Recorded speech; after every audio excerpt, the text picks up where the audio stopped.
नमस्कार दोस्तों, स्वागत है आप सभी का हमारे यूट्यूब चैनल एजुकेशन सर्वोदय में।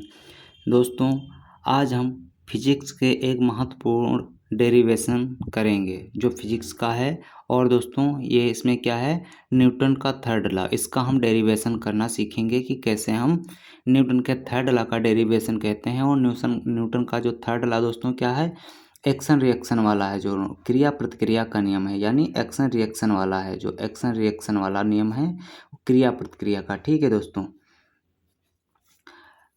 इसको हम कैसे डिराइव करते हैं दोस्तों, ठीक है, तो हम देख लेते हैं। अब यहाँ पे दोस्तों क्या होता है, हमारे क्वेश्चन में आएगा prove Newton's third law of motion using conservation of momentum, या तो आएगा prove Newton's third law of motion. ठीक है, किसी तरीके से करना हो तो हम इसी को अप्लाई करेंगे। अब दोस्तों, कंजर्वेशन ऑफ मोमेंटम क्या होता है कि जो मोमेंटम होता है वो दोस्तों वहाँ पे कांस्टेंट रहता है, इसी को हम कहते हैं मोमेंटम कंजर्वेशन। ठीक है, कंजर्वेशन ऑफ मोमेंटम, तो वहाँ पे क्या होगा, मोमेंटम कांस्टेंट रहेगा, मोमेंटम कोई रिएक्शन नहीं कर रहा होगा। ठीक है, यहाँ पे हम मान लेते हैं, क्या मानते हैं पहले दोस्त, सपोज कर लेंगे यहाँ पे, या तो लेट कर लेंगे। ठीक है, मान लो हम सपोज यहाँ पे कर लेते हैं। ठीक है, हमारे पास क्या है, दो बॉडी यानी दो कार हैं, दो गेंद हैं, कोई भी है, मोशन में है in straight line with difference speed, यानी कोई मान लो एक बॉल है। ठीक है, एक ये हो गई और ये हो गई, ये दोनों बॉल एक स्ट्रेट लाइन में मोशन में है। ठीक है, एक स्ट्रेट लाइन में मोशन कर रही हैं दोनों बॉल्स। ठीक है, अब इसमें दोस्तों ये बॉल है जो ए, ठीक है, इसका कोई मास रहा होगा एम ए, और इसका भी दोस्तों कोई मास रहा होगा एम बी। ठीक है दोस्तों, अब ये तुम्हारी वस्तु हो गई ए और ये हो गई बी। दोस्तों, इसकी इनिशियल वेलोसिटी क्या होगी, यू। ठीक है, और फाइनल वेलोसिटी क्या होगी, वी। ठीक है, अब इस तरीके से दोस्तों हम देखते हैं और इनको प्रूव करने की कोशिश करते हैं। ठीक है, तो यहाँ पे दोस्तों पहले जो हम मानते हैं कि इसकी या इसकी दोनों की इनिशियल वेलोसिटी क्या होगी, इसकी भी इनिशियल वेलोसिटी क्या होगी, इसको हम यू ए लिख लेंगे, इनिशियल वेलोसिटी यू से लिखेंगे। और इसकी इनिशियल वेलोसिटी क्या होगी, इसकी इनिशियल वेलोसिटी यू भी होगी। ठीक है, अब दोस्तों ये दोनों एक दूसरे के आगे पीछे गेंदें चल रही हैं। ठीक है, एक स्ट्रेट लाइन में, बट यहाँ पे दोस्तों प्रॉब्लम क्या है, इसकी स्पीड कम है, इसकी स्पीड ज़्यादा है, एम ए की स्पीड ज़्यादा है एम बी से। ठीक है, और एक समय ऐसा आ रहा है कि जब एक ही स्ट्रेट लाइन में है तो एक समय ऐसा आएगा जो एम ए एम बी से टक्कर हो जाएगी। ठीक है, दोनों एक दूसरे से कोलिजन में आ जाएंगी, यानी टकरा जाएंगे दोनों। क्या हो जाएगा वहाँ पे, फिर क्या होगा हमारा निकल के, वहाँ पे निकल के आता है जैसे एम ए जो है, ठीक है, एम ए है ये, इसका जो मास है, और दूसरी क्या है, M B.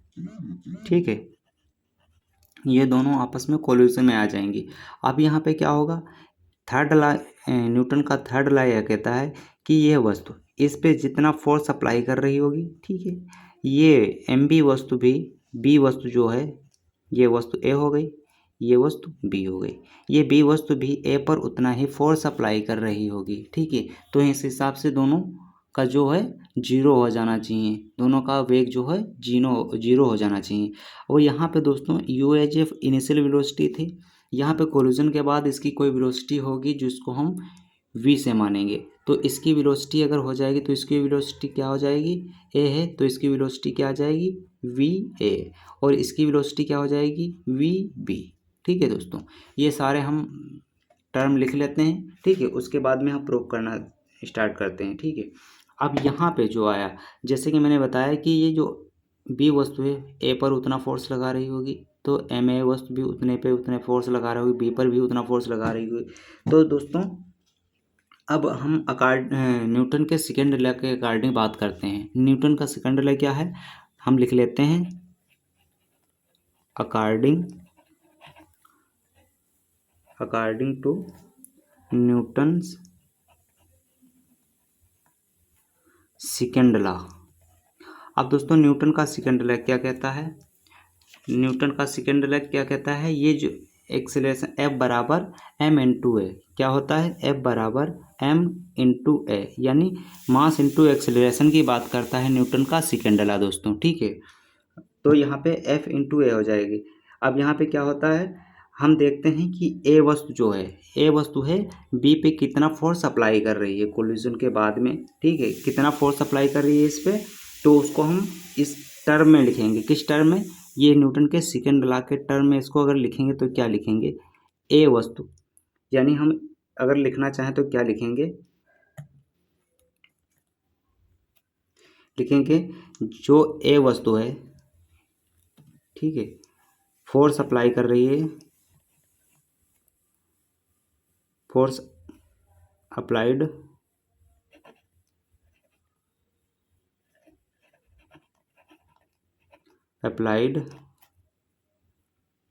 Force applied by A on B, ठीक, force applied by A on B, यानी ए के द्वारा बी पे लगाया जाने वाला बल क्या है, ठीक है। तो इसको हम इसकी टर्म में अगर लिखना चाहेंगे तो क्या लिखेंगे? फोर्स क्या है? ए किस पे लगा रहा है? बी पे, ठीक है। तो यहाँ पे किस पे लगेगा? एम, ठीक है, यहाँ पे कितना लग रहा होगा? इसको लिखेंगे एम ए, ठीक है, ये स्मॉल एम है, ठीक है, मास जिसको बोलते हैं, यहाँ पे एम ए हो गया, सॉरी फिर से सही से लिख लेंगे, एम ए हो गया, ठीक है। और इसकी टर्म में लिख रहे हैं तो ए क्या हो गया? ये छोटा ए एक्सेलरेशन हो गया और ये हमारी वस्तु हो गई, ठीक है। अब चूंकि दोस्तों अब हम ये जानते हैं कि ये जो फार्मूला बन के आता है ये दोस्तों क्या होता है? वेलोसिटी एंड टाइम रिलेशन की बात करता है, ठीक है। तो हम लिख लेंगे फ्रॉम वेलोसिटी टाइम रिलेशन, ठीक, टाइम रिलेशन, ठीक है। वेलोसिटी टाइम रिलेशन क्या होता है? v बराबर क्या होता है? u plus A T. ये हमने दोस्तों इक्वेशन ऑफ मोशन की फर्स्ट इक्वेशन में पढ़ा था, u प्लस वी बराबर u प्लस ए टी। ये इक्वेशन ऑफ मोशन की फर्स्ट इक्वेशन में हमने पढ़ा था, ये इक्वेशन ऑफ मोशन की फर्स्ट इक्वेशंस होती है, ठीक है। अब हम इसी के हिसाब से इसको फार्मूले को फिट करेंगे तो यहाँ से a जो निकल के आएगा, क्या निकल के आएगा हमारा? क्या होता है? इनिशियल जो फाइनल वेलोसिटी होगी, फाइनल वेलोसिटी क्या होगी दोस्तों? फाइनल वेलोसिटी हमारी वी ए निकल के आएगी। और दोस्तों इनिशियल वेलोसिटी क्या हमारी थी? यू ए, ये हमारी इनिशियल वेलोसिटी थी, जैसा कि मैंने ऊपर बताया था, ये हमारी इनिशियल वेलोसिटी थी, ठीक है। ये एक रिस्पेक्ट टू टी के सापेक्ष में होगी, मतलब कोई टाइम लग रहा होगा इनिशियल वेलोसिटी, जैसे ये इनिशियल वेलोसिटी थी, ठीक है। यहाँ से फिर हमारी क्या हो गई? दो फाइनल वेलोसिटी हो गई। तो इनिशियल वेलोसिटी थी दोस्तों, तो अगर फाइनल वेलोसिटी तक मतलब कोई वस्तु को यहाँ से यहाँ तक आने में कोई ना कोई, जब वो मोशन में है, कोई ना कोई समय लिया होगा, तो उसको उस समय को हम काहे से डिनोट करते हैं? टी से, ठीक है दोस्तों। अब चूंकि हम वस्तु की बात कर रहे हैं, ए वस्तु बी पे फोर्स कर रही है, यानी फोर्स लगा रही है, तो यहाँ पे लिख लेंगे देयरफॉर कोई वस्तु है, ठीक है, ये ए से बी पे फोर्स कर रही है, फोर्स लगा रही है, ठीक। तो इसको हम इसके परिप्रेक्ष्य में कैसे लिखेंगे? एम इंटू ए, ठीक है। और ए की जगह पे हम क्या लिख लेंगे? ए की जगह पे हम ये लिख लेंगे, जो यहाँ पे ए था उसकी जगह पे ये लिख रहे हैं, क्या लिख रहे हैं? एक्सेलरेशन की जगह पे final velocity minus initial velocity upon T, ठीक। अब दोस्तों ये हमारा एफ ए बी निकल के आया। अब दोस्तों हम ये देखते हैं, अब दोस्तों देखो इसकी हम तिरछी गुणा कर लेते हैं, मल्टीप्लाई में है, तो यहाँ पे क्या निकल के आएगा? एफ ए बी बराबर एम ए, ठीक है, M A V A minus M A U A upon T, ये हमारा निकल के आएगा दोस्तों, ठीक है। अब दोस्तों देयरफॉर हम लिख लेंगे जैसे क्या लिख लेंगे? सिमिलरली मैनर्स, मतलब सिमिलरली मैनर्स यहाँ पे लिख लेंगे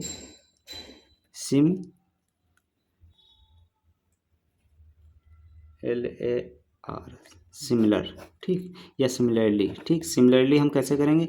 जैसे हमने यहाँ पे निकाला है, कैसे निकाला है?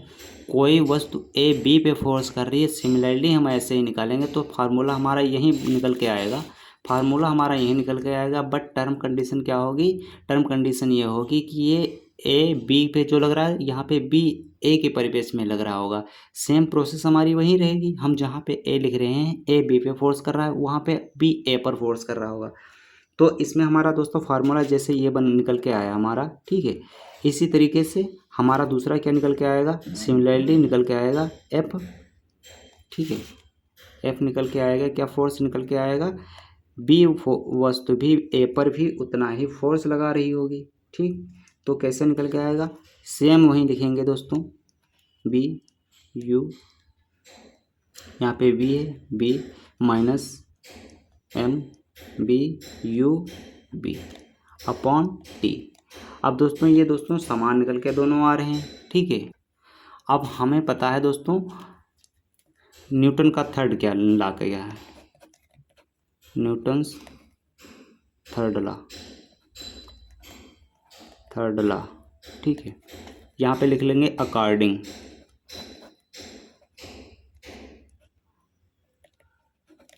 According Newton's third law of motion.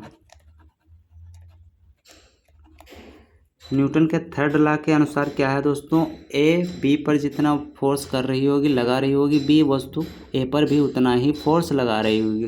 तो इस हिसाब से दोस्तों हम क्या लिख लेंगे यहाँ पे, इस हिसाब से क्या लिख लेंगे, यहाँ पे देख लीजिए दोस्तों। तो यहाँ पर फिर दोस्तों क्या लिखेंगे, अकॉर्डिंग, ठीक है, according Newton's third law of motion, ठीक। न्यूटन के थर्ड लॉ ऑफ मोशन के अकॉर्डिंग क्या होना चाहिए, कोई वस्तु किसी वस्तु पे जितना फोर्स लगाती है, अपोजिट में वह वस्तु पहली वस्तु पर भी उतना ही फोर्स अप्लाइड करती है, लगाती है। तो इस हिसाब से यहाँ पे दोस्तों क्या है, एफ, ठीक, ए बी बराबर माइनस एफ बी ए, ये हमारा इस तरीके का होना चाहिए, ठीक है। अब इसको दोस्तों हम कैसे अप्लाई करेंगे, हमने पहले क्या लिखा था, M A V A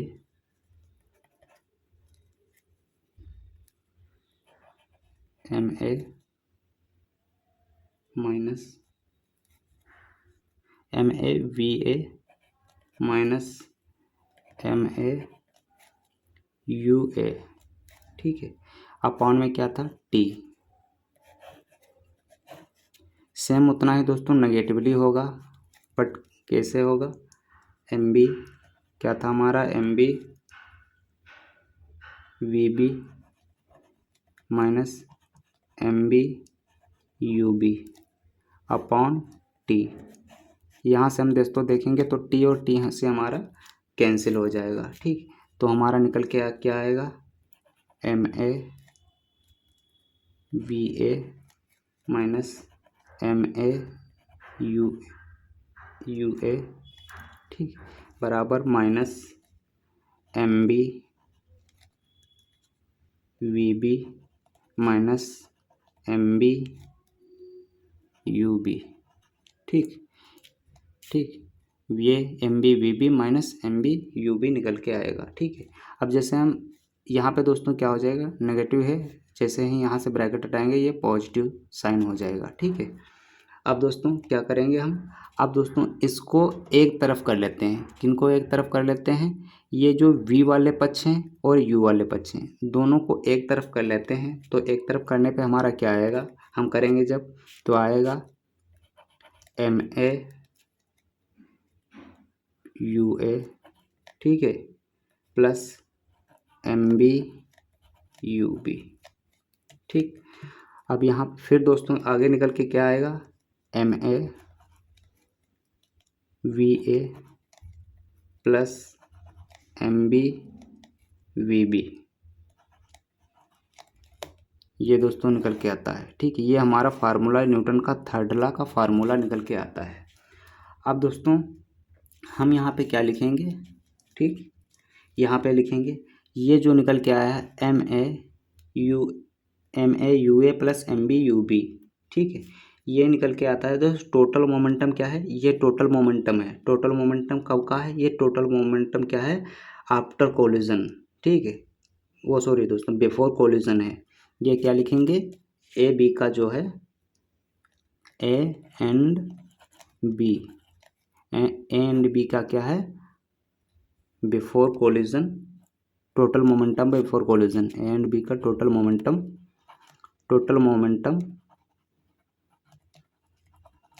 before collision, ठीक। ये निकल के आता है ए एंड बी का टोटल मोमेंटम बिफोर कोलिजन, ठीक। और ये निकल के क्या आता है दोस्तों, यहाँ पे लिख लेंगे टोटल मोमेंटम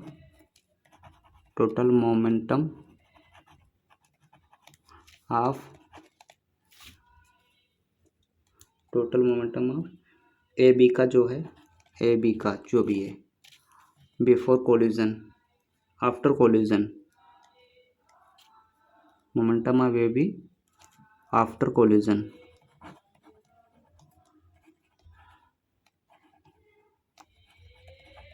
ठीक।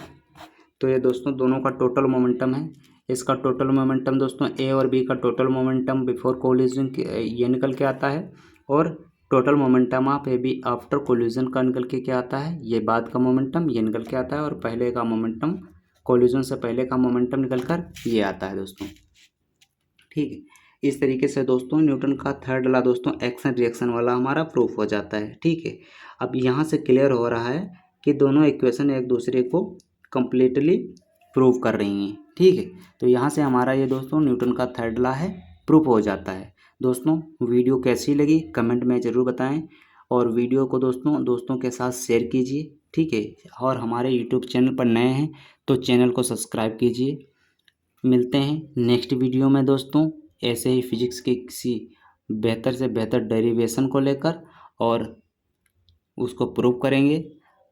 मिलते हैं नेक्स्ट वीडियो में, तब तक के लिए दोस्तों जय हिंद दोस्तों।